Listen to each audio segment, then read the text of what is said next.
ताजा तरीन वीडियोस के लिए हमारा यूट्यूब चैनल सब्सक्राइब करके बेल आइकन प्रेस करिए ताकि आपको मिले हर अपडेट सबसे पहले। कराची के प्राइवेट अस्पतालों में कोरोना मरीजों के लिए जगह खत्म हो चुकी है। 31 दिनों में सिंध में 5% केसेस में इजाफा हुआ है। तर्जुमान सिंध हुकूमत का कहना है कि कोरोना वायरस के फैलाव के बायस हालात तशवीशनाक हैं।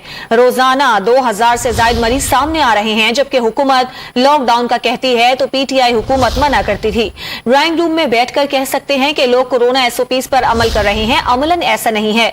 बर वक्त सख्त फैसले नहीं किए तो हालात खराब हो सकते हैं। देखिए, हालात तो बड़े तशवीशनाक है। कराची शहर में डेली तकरीबन 2000-2100 नए कोरोना वायरस के पेशेंट्स आ रहे हैं और उन पेशेंट में से बहुत सारे ऐसे पेशेंट्स हैं जो कि क्रिटिकल होते हुए अस्पताल उनको एडमिट किया जाता है।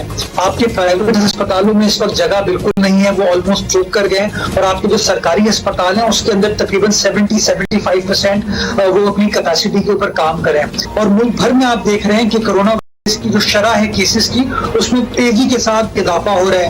पिछले 31 रोज में सूबा सिंध के अंदर 5 गुना केसेस के अंदर इजाफा हुआ है। तो मैं समझता हूँ सिचुएशन बड़ी अलार्मिंग है, बड़ी तशवीशनाक है और अगर पर वक्त फैसले नहीं किए गए तो अल्लाह ना करे सिचुएशन और ज्यादा खौफनाक हो सकती है।